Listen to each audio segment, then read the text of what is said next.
So today we are going to study about major landforms of the earth, chapter number 6. Now of geography. Now before starting with the explanation of the chapter, first and the most important thing that we should be focusing upon is the meaning of the name of the chapter. So if we break it up into three parts, that is major landforms of the earth. So major हम तब use करते हैं anything that is very important या कुछ बड़ा कुछ हुआ है, a major event in my life, a major program is about to happen, a major accident, anything that is very big और इम्पोर्टेंट और main. So major mean something that is important और main.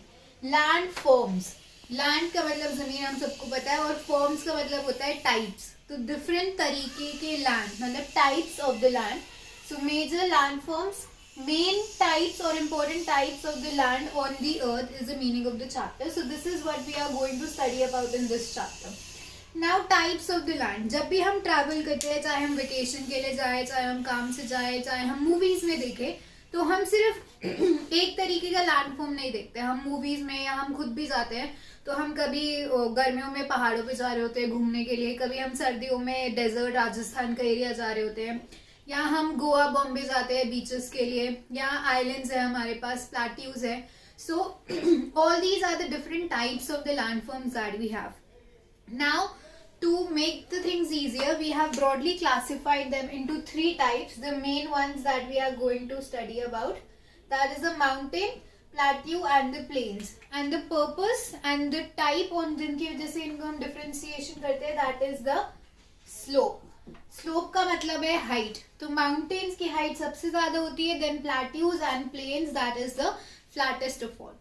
Now comes to the process of the formation of the land. हम हमेशा चीज पूछते हैं कि ये ऐसा क्यों है, माउंटेन्स कैसे बने, पहाड़ कैसे बने, ये कैसे बना, वो कैसे बना, and we do not have the questions और the answers for everything, but we can definitely try to figure out that how islands, plains, mountains, plateaus और डेजर्ट्स आर फॉर्म्ड.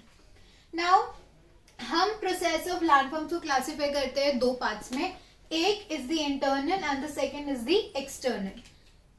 नाम से ही क्लियर है, इंटरनल मतलब इनसाइड एंड एक्सटर्नल मतलब from the outside. अब किसी में भी कोई चेंजेस हो, अगर हमारी ह्यूमन बॉडी को ले, हमारे में फिजिकल चेंजेस होते हैं, हमारी हाइट बढ़ती है, हमारा वेट बढ़ता है, हमारे बाल बढ़ते हैं, हमारे नाखून बढ़ते हैं, everything, even our voice changes. Now क्या ऐसा होता है कि हमारी हाइट बड़ा करने के लिए हमें दो जने, एक जना हाथ सर से और एक जना पैर से खींचकर हमारी हाइट लंबी हो जाती है, या हमें अपने बाल लंबे करने तो हम इसके नीचे पत्थर लटका देते हैं और रातों रात हमारे बाल लंबे हो जाते हैं. Anything that is happening because हमारी हाइट लंबी हो रही है या हमारी बॉडी स्ट्रक्चर बढ़ रहा है, बिकॉज इंटरनली हमारी बॉडी में चेंजेस हो रहे हैं जिसमें हमारा कोई कंट्रोल नहीं है. डेफिनेटली हम उन्हें कैल्शियम, वाइटामिन देके, न्यूट्रिशन देके उन्हें और एक्सेलरेट कर सकते हैं, बट उस पर हमारा कंट्रोल नहीं है. अगर एक बच्चा है जो एक पुअर फैमिली में बॉर्न हुआ है और वो वाइटामिन, न्यूट्रिशन नहीं ले रहा है, ऐसा नहीं कि वो न्यूबॉर्न बेबी जितना ही रह जाएगा, ऑटोमेटिकली उसकी हाइट भी बढ़ेगी ही. So this is an internal factor जिस पर हमारा कोई कंट्रोल नहीं है. दूसरी तरफ से एक्सटर्नल फैक्टर क्या हुआ, मुझे अपने बालों का कलर पसंद नहीं है, मैंने इसे हाईलाइट्स करा लिए, कलर करा लिए, मेरे बालों का कलर चेंज हो गया. नेल्स हमारे ओरिजिनली कैसे होते हैं, स्किन कलर के, मेरे को नेल पेंट लगा लिया, एक्सटेंशंस करा लिए, कुछ भी करा लिया, हमारे नेल्स चेंज हो गए. हमने मेकअप कर लिया, हमारा बॉडी का कलर, फेस का कलर चेंज हो गया. गॉड फॉरबिड किसी का एक्सीडेंट हुआ, हैंड एम्प्यूट हो गया, कट गया, या कि कोई लिम्प करने लग गया, फ्रैक्चर हो गया, बोन टूट गया, हाथ टूट गया, तो ये सब एक एक्सटर्नल फैक्टर है. बाहर एक एक्सीडेंट हुआ जिसकी वजह से हमारी बॉडी में फिजिकल चेंजेस आए. तो similarly when we talk about the earth, उसमें भी we have the internal factors and the external factors. Not talking about the internal factors मतलब जो अर्थ के अंदर हो रहा है. नाउ अर्थ एक सिंगल बड़ा सा बॉल नहीं है, although we assume it to be one. हमारी अर्थ जो है, it is made up of plates. There are 7 major and several minor plates that are there on the surface of the earth, and these plates are moving, but they are moving very slowly by few centimeters every year, जिसको हमें feel भी नहीं होता.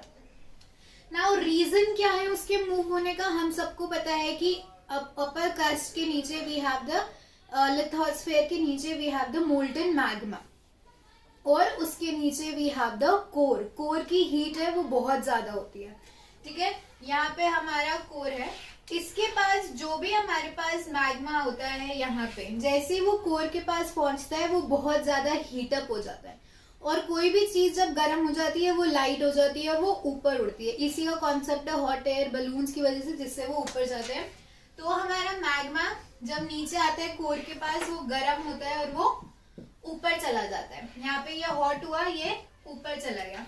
ऊपर जब हमारा hot molten magma surface की अर्थ के पास जाता है, वो यहाँ जाके कोल्ड हो जाता है। जैसी कोई चीज ठंडी होती है वो सिकुड़ जाती है, जम जाती है, और उसकी डेंसिटी जो है वो बढ़ जाती है, वो भारी हो जाती है। जैसे बर्फ और पानी उठाओगे, बर्फ ज्यादा हैवी लगेगी।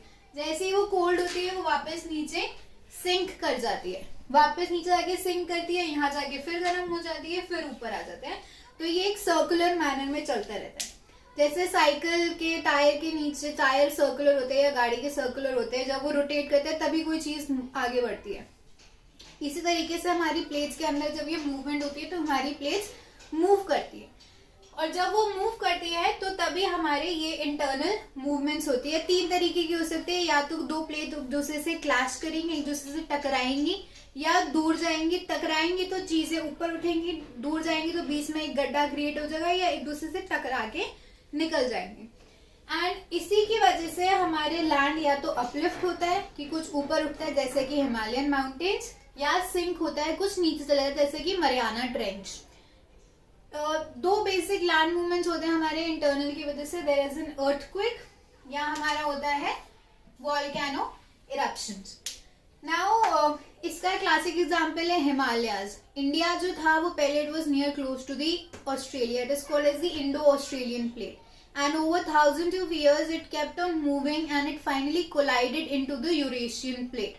एंड जब वो कोलाइड करा तो उसके बीच में जितना भी ओशन था वो सी बेड राइज होने लग गया, and that is what took the form of the sorry Himalayan mountains. Himalayan mountains were once the sea bed. इसके लिए मैं आपके वीडियो लिंक्स नीचे अटैच कर दूंगी, उसमें आप बेटर अंडरस्टैंड कर सकते हो। Now talking about the external factors. External factors 2 तरीके के होते हैं, इरोजन या डिपोजिशन। इरोजन का मतलब है removal of the top most layer of soil. Erode हुआ, हम चाबी यूज करते हैं, हम कोई भी चीज यूज करते हैं, थोड़े टाइम बाद हम कहते हैं कि ये घिस चुकी है, ये उतनी शार्प नहीं है। हम नाइफ लाते हैं, नया बहुत शार्प होता है, फटाफट सब्जियां कटती है, सब कुछ होता है। नया पेन लाते हैं, पेंसिल लाते हैं, over the period of time वो घिस जाती है। जैसे हम कहते हैं इंग्लिश में we can say it is eroded. Erosion का मतलब ही ये होता है removal of the top most layer जो थी, ठीक है।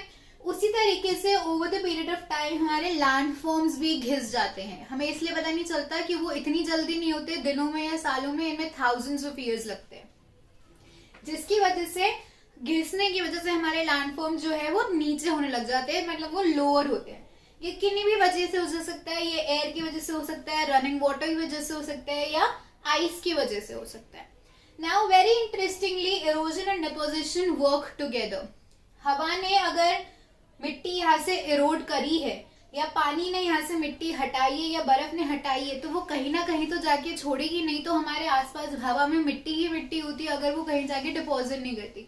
फॉर एग्जाम्पल मैंने भी कुछ उठाया, यहाँ से पेन उठाया, डस्टर उठाया, दूसरा पेन उठाया, तो मैं उसे कहीं जाके रखूंगी भी, अपने साथ साथ लेके घूमती रहूंगी।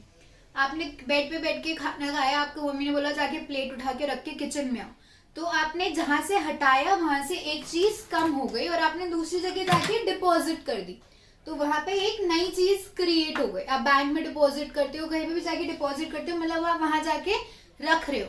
तो यहाँ से जब मैंने ये सामान उठाया तो यहाँ से एक चीज हट गई और यहाँ जाके डिपॉजिट हो गई। तो एरोजन से जो सामान हटा होता है वो कहीं ना कहीं जाके बिल्ड होता है और वहां जाके एक नया लैंडफॉर्म क्रिएट करता है। सो erosion lowers the land and deposition rebuilds the land. So now we will be talking about the first type of the landform, that is the mountains. Mountains होता क्या है, हम अपनी normal day to day language में भी बोलते हैं अरे बात का पहाड़ मत बनाओ या राई का पहाड़ मत बनाओ। सो पहाड़, mountain, anything that is very big, very high, that is called as a mountain. Mountain का लिटरल मीनिंग ही यही है, a large quantity of something. कोई भी बहुत सारी क्वांटिटी में है, that is a mountain. But obviously if you talk about the proper meaning definition of the mountains. So that is a natural elevation of the earth's surface. The keyword is natural elevation. हम buildings बनाते हैं, हम high rise buildings बनाते हैं, बुर्ज खलीफा को हम पहाड़ नहीं कह सकते because that is not a natural elevation. वो हमने बनाया, that is a man made feature. So natural elevation जो एक अर्थ की सरफेस पे है दैट इज अ माउंटेन. अब माउंटेन्स में भी बेसिकली दो क्राइटेरिया है. एक तो माउंटेन्स हमें पता ही है और एक है हिल्स. हिल्स और माउंटेन्स में सिर्फ एक डिफरेंस है और वो है उनकी हाइट का. हिल्स की हाइट कम होती है और माउंटेन्स की हाइट ज्यादा होती है. तो जो छोटे हैं they are hills such as the Aravalli hills और माउंटेन्स है हाई एज द हिमालयाज और the Mount Everest. Now mountains range, आपने बहुत बार सुना होगा कि रेंज ऑफ माउंटेन्स है. रेंज हम मैथ्स में भी यूज करते हो आप लोग. रेंज का मतलब होता है सीरीज. जो भी एक सीरीज में है, चेन में है, that is called as a mountain range. जैसे एक के पीछे एक के पीछे एक, जैसे हमारा हिमालयाज हो गया. आपने इससे पहले भी पढ़ा है, world's largest mountain chain. You can go back, refer to the book and answer it in the chat box कि which is the high longest mountain chain which runs to the north to the south of the continent. Now, mountains के positives भी है, drawbacks भी है. drawbacks क्या है? एक तो हाइट पे है, उसकी वजह से वहां पे कुछ भी कंस्ट्रक्शन करना, पहाड़ काट के हमें सड़क बनानी पड़ती है, पहाड़ काट के घर बनाने पड़ते हैं. फार्मिंग इतनी इजी नहीं है, ऑल्दो स्टेप फार्मिंग होती है बट वहां पे भी इतनी ज्यादा इजीली नहीं हो सकती. क्लाइमेट एक्सट्रीम होता है, गर्मियों में भी वहां पे ठंड होती है और सर्दियों में तो it is very low temperatures which everyone can not be able to survive. इसीलिए माउंटेन्स में क्योंकि क्लाइमेट ऐसा है तो वहां पे एक low number of density of population होती है. अब हम बचपन से पहाड़ बनाते आए हैं, so this is how we draw like a triangle. तो एक easy classification of a mountain है, it has a narrow summit, a narrow top and a broad base. हम पहाड़ ऐसे ही बनाते हैं, ऊपर उसका कॉनिकल पीक छोटा सा होता है और नीचे से ब्रॉड होता है, उसका एक ब्रॉड बेस होता है. Now this is all about the definition and the characteristics of the mountains. Now talking about the types of the mountain. 3 types of the mountains होते हैं. One is first and the most important, जो सबसे ज्यादा हमें widely visible होता है. They are the fold mountains. Fold का मतलब क्या होता है? फोल्ड, मैंने अपने हाथों को मुड़ा है, मेरी टी-शर्ट, मेरी जैकेट में, मेरे कोट में यहाँ पे फोल्ड्स आ रहे हैं बीच में. आपको तय लगाना है बेसिकली किसी भी चीज को, that is called as a fold. अब मैंने एक ये कपड़ा रखा है यहाँ पे, मैं अगर इसे दोनों तरीके तरफ से करूंगी तो इसके बीच में यहाँ पे फोल्ड्स आ रहे हैं. इसी तरीके से जब हमारी दो प्लेट्स एक दूसरे की तरफ मूव करती है तो उसमें जो भी बीच में होता है वो राइज कर जाता है. जैसे मैंने आपको पहले भी बताया था हिमालय जिससे कैसे फॉर्म हुए थे. तो जब ऐसे फॉर्म होते हैं so they are called as a fold mountains. और ये 2 टाइप्स के हैं. First is the old fold mountains and the young fold mountains. किसी भी ह्यूमन बीइंग की तरह जो यंग होते हैं उनमें बहुत ज्यादा एनर्जी होती है, स्ट्रांग होते हैं, फीचर शार्प होते हैं, एकदम स्ट्रेट रहते हैं. और जब एक कोई ओल्ड हो जाता है तो उनकी बॉडी स्टूप कर जाती है, थोड़ा सा झुक जाते हैं, उनके फीचर्स इतने परफेक्ट नहीं होते, ढल, जैसे हम कहते हैं कि ढल जाते हैं. सो उसी तरीके से जो ओल्ड फोल्ड माउंटेन्स हैं उनकी हाइट कम होती है, वो लोअर्ड हो चुके होते हैं. कॉनिकल की जगह उनकी राउंडेड पीक्स होती है, they do not have a sharp conical peaks, उनकी राउंडेड पीक्स होती है. और वो इरोजन के बारे में जिनमें हमने पढ़ा था उनसे over the period of time they have been worn down.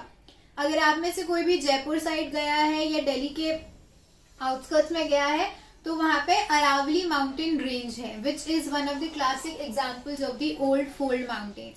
It is one of the oldest mountain ranges of the world. ठीक है. अब आप अगर आप कभी जाओगे जयपुर, अगर आप देखो तो आपको एक छोटा सा पहाड़ यहाँ पे दिखेगा, उसके बाद नॉट एग्जैक्टली पहाड़, हिल यहाँ पे दिखेगा जिसको आप भाग के भी चढ़ सकते हो.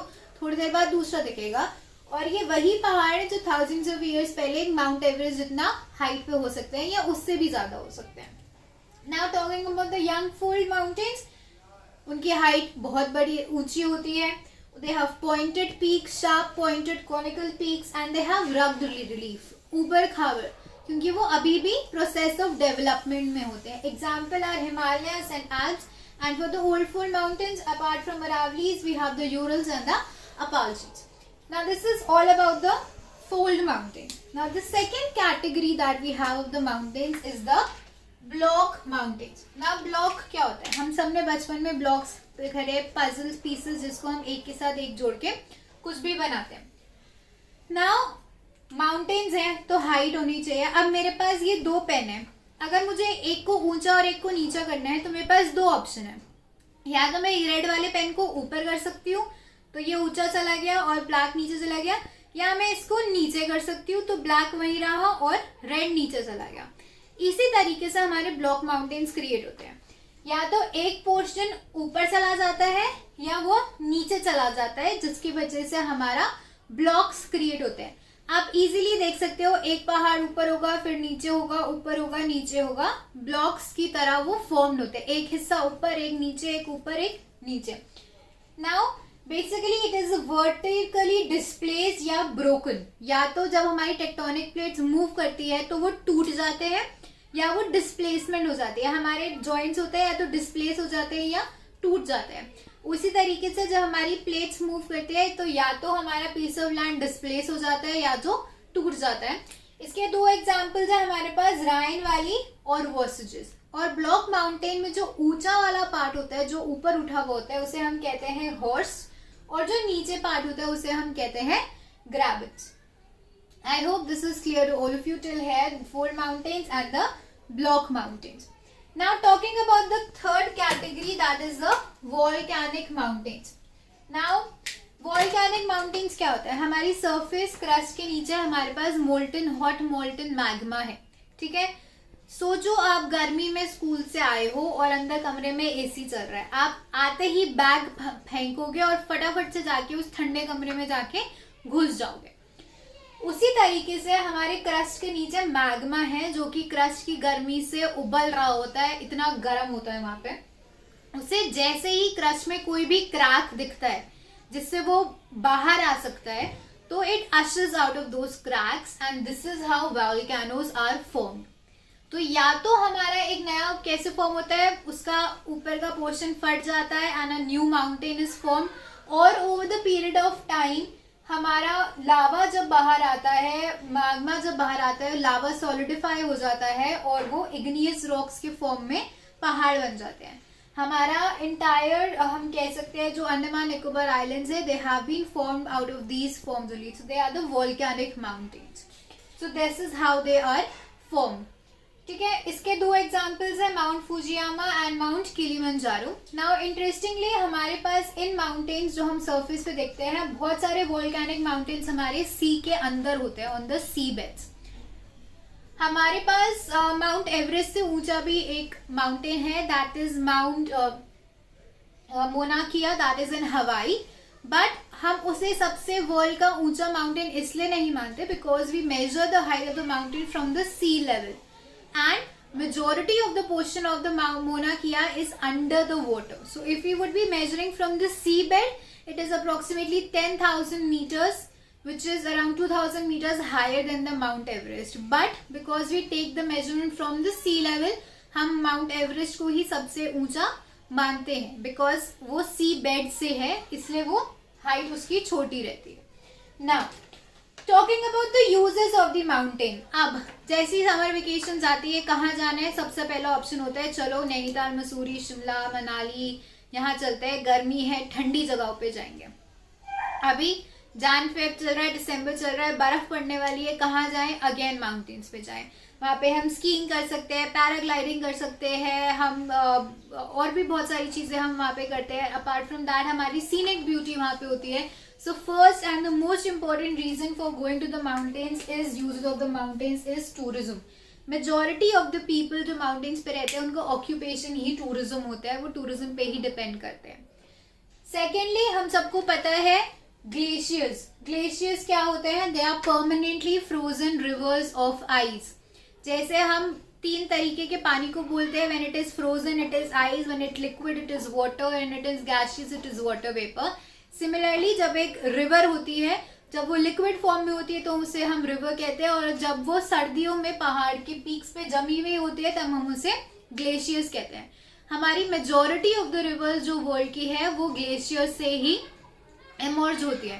For example Ganga is emerging from Gangotri, Yamuna from Yamunotri, and वो सब समर्स में मेल्ट करते हैं और विंटर्स में वो फ्रोज्ड होते हैं, फ्रीजन होते हैं, and that is called as a glaciers. तो they are called as a store house of water.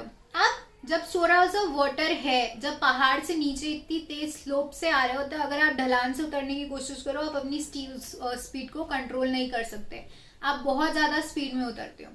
उसी तरीके से जब रिवर्स पहाड़ के ऊपर से नीचे आ रही होती है तो उसमें बहुत ज़्यादा स्पीड होती है, बहुत ज़्यादा एनर्जी होती है, जिसे हम काइनेटिक एनर्जी भी कहते हैं. उसको हम यूटिलाइज करते हैं. कैसे यूटिलाइज करते हैं? पहाड़ के ऊपर से हमारे पास पानी गिर रहा है, हम नीचे यहाँ पे एक टरबाइन लगा देते हैं, मतलब एक पहिया जैसे लगा देते हैं जो कि फॉलिंग वाटर से रोटेट करता है, और इसको हम आगे एक बैटरी से, जनरेटर से अटैच कर देते हैं जो कि हमारी इलेक्ट्रिसिटी को प्रोड्यूस करता है, and this is called as a hydro electricity. इसलिए आप बहुत सारे माउंटेन्स के पास आप देखते हो डैम्स है, भाखड़ा नंगल डैम, सरदार सरोवर डैम, ये सारे माउंटेन्स के पास होते हैं बिकॉज यहाँ से हाइड्रो इलेक्ट्रिसिटी वो प्रोड्यूस करते हैं. अपार्ट फ्रॉम दैट पहाड़ों पे फॉरेस्ट होते हैं, फुटहिल्स पे फॉरेस्ट होते हैं, जिससे हमें फॉरेस्ट प्रोड्यूस मिलता है, गम्स, रेजिन, वुड एक्सेट्रा, जो कि हमारे लिए ऑब्वियसली यूजफुल है. And not a lot but step farming होती है जिससे एग्रीकल्चर होता है. And foot hills of the mountains are very much rich in nutrients. वो क्यों होते हैं, this we will talk about in the next point, that is about the plains. Now talking about the second major landform, that is about the plateaus. Plateau को अगर आपको imagine करना है, you can imagine a table top. आपका area flat होता है और उसके आप बीच में एक बड़ा सा टेबल खड़ा है, आसपास का एरिया फ्लैट है और बीच में एक ऊंची चीज खड़ी है. So it is actually also called as a table top. Plateau क्या होता है? It is basically higher than the surrounding areas. ये माउंटेन से छोटा और प्लेन से ऊंचा होता है. सो मिडल है. माउंटेन जितना ऊंचा नहीं है but it is not flat like a plain. इसकी हाइट वेरी कर सकती है from few 100 to 1000 metres above the mean sea level. Sea level से ये कुछ 100 मीटर्स तो कुछ 1000 मीटर्स ऊंचे भी हो सकते हैं.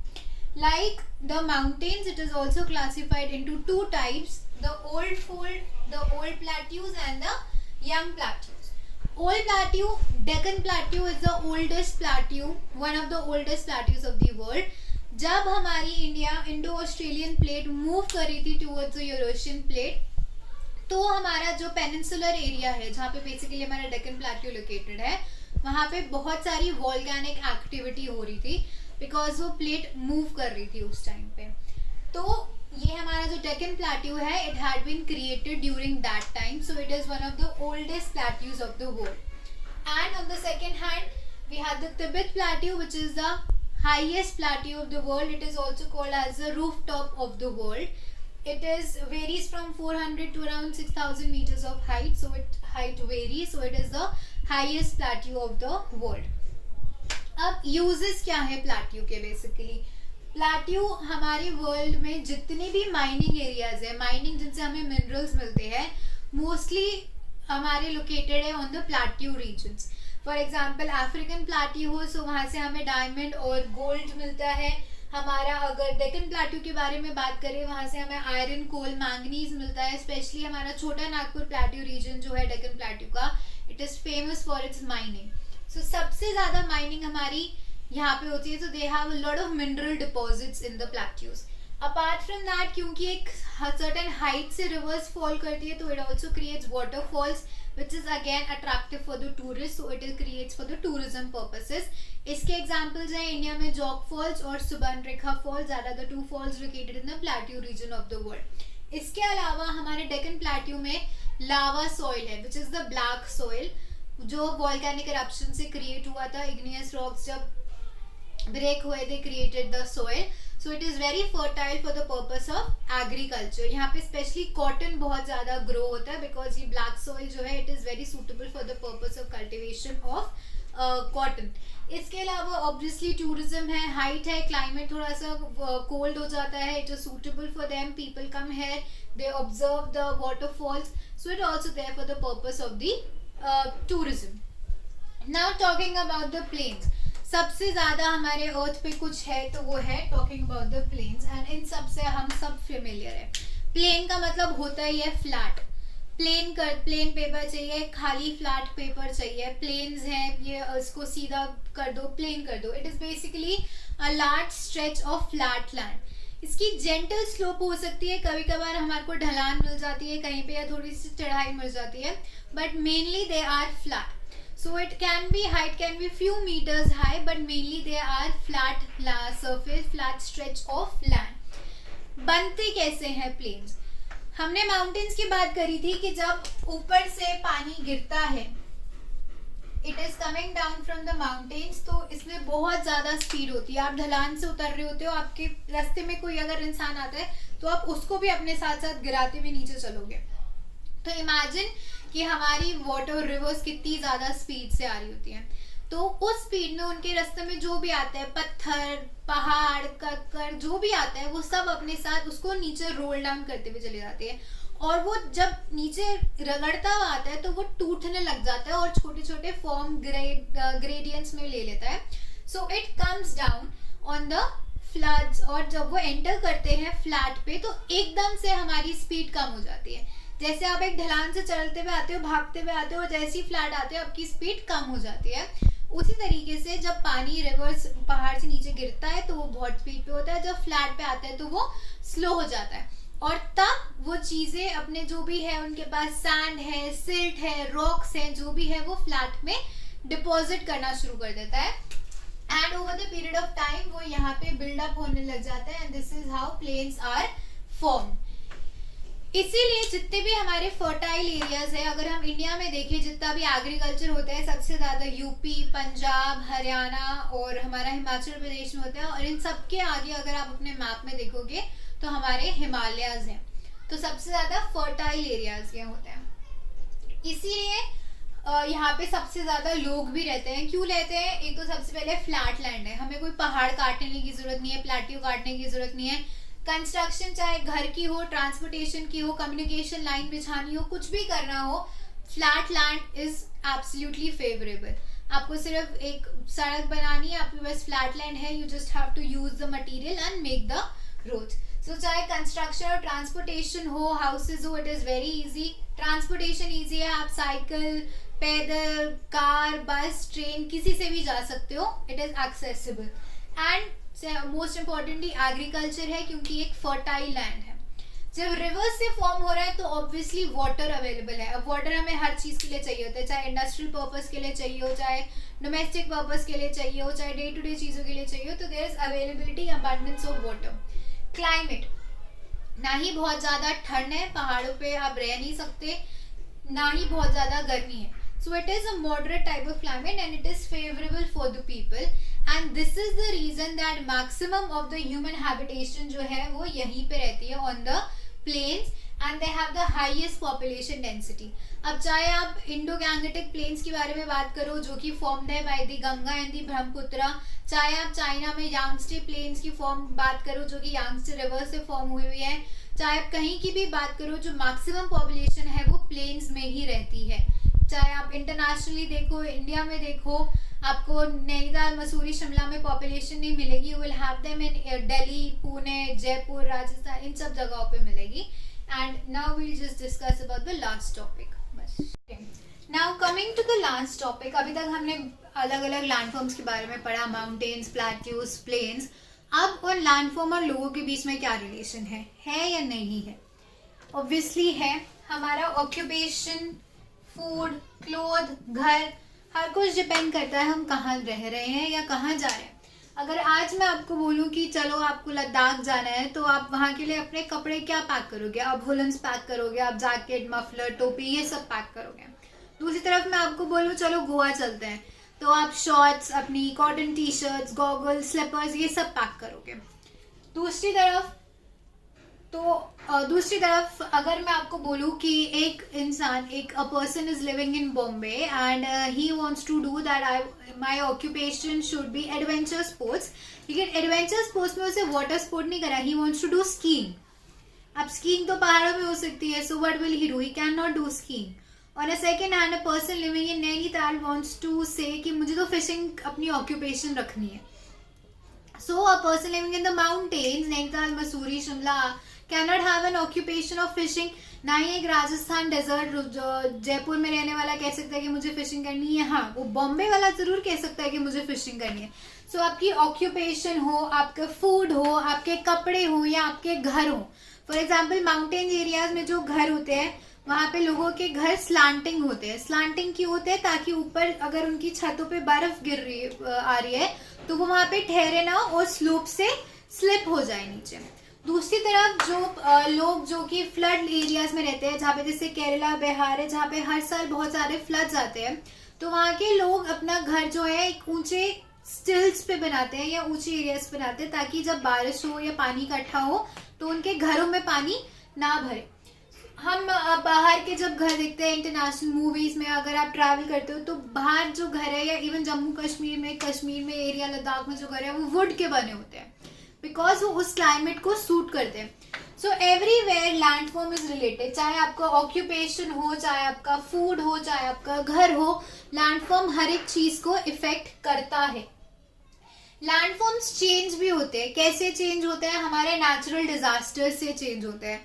इंदिरा पॉइंट हमारा सदर्न मोस्ट पॉइंट था ऑफ द इंडियन मेनलैंड, जो अंडमान निकोबार आइलैंड्स में था, बट 2001 सुनामी के बाद वो सबमर्ज हो गया पानी के नीचे. तो हमारा कुछ पोर्शन ऑफ लैंड जो था वो पानी के अंदर चला गया. द्वारका सिटी है जिसे हम कहते हैं न्यू गुजरात एरिया, वो पानी के अंदर चली गई है.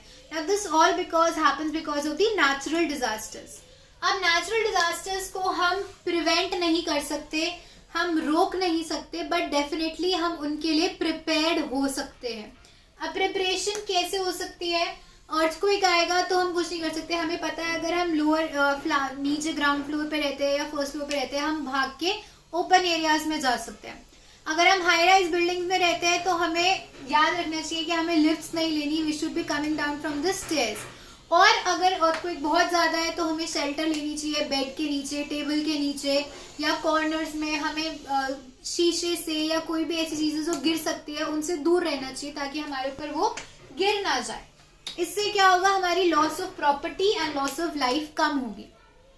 कुछ ऐसे लोग हैं जो फ्लड प्रोन एरियाज में रहते हैं जहाँ पे बहुत ज़्यादा फ्लड आता है, तो वो अपने लिए एक इमरजेंसी किट प्रिपेयर करके रख सकते हैं, जिसमें रोप हो, टॉर्च हो, एक्स्ट्रा बैटरीज हो, थोड़ा सा ड्राई राशन हो, salt, sugar, glucose, biscuits, chips, ये सब हो, ताकि इमरजेंसी में वो उसका यूज़ कर सकते हैं. अगर हो सकता है तो इन्फ्लेटेबल बोट हो. उससे हमारे loss of life and loss of property है जो कम हो जाएगा.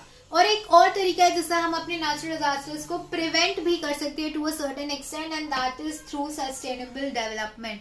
हमें ये याद रखना चाहिए कि हमारे पास रिसोर्सेज अबंडेंस में नहीं है.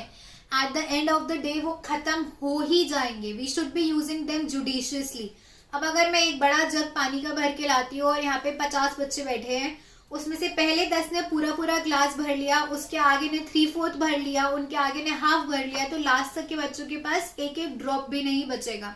सो this is what should be keep in mind, that हमने ये रिसोर्सेज अपने एंसेस्टर्स से इनहेरिट नहीं करे हैं, हमने अपने फ्यूचर जनरेशन से बोरो करने हैं, and it is our responsibility कि हम उन्हें एक अच्छे तरीके से हैंड ओवर करें. ऐसा ना हो जैसे हमने कोई स्पीशीज ऑफ एनिमल्स नहीं देखी, हमने नहीं देखे बहुत सारी चीजें, तो आने वाले जनरेशन्स के पास ये सब कुछ बचे ही ना. So the key is called as the sustainable development, कि हम इस तरीके से डेवलप करें कि हम अपने आने वाली जनरेशन्स को भी ये सब दे सके. एंड इसी को नजर रखते हुए Indian government has started the Swachh Bharat mission, which is basically providing a clean environment, healthy body, healthy mind, healthy environment. तो एयर हो, वाटर हो, लैंड हो, it should be clean and should be providing them with a hygienic environment. So with this we have come to the end of the chapter of the major landforms of the earth, and I hope it was clear to all of you. If you liked, if you understood, or if you even have any queries, you can leave it in the comment sections. If you want certain chapters or certain topics to be discussed in details, you can leave that over here. And if you liked it, you can like and subscribe to the channel and keep following over here for more such contents related to social science. Thank you.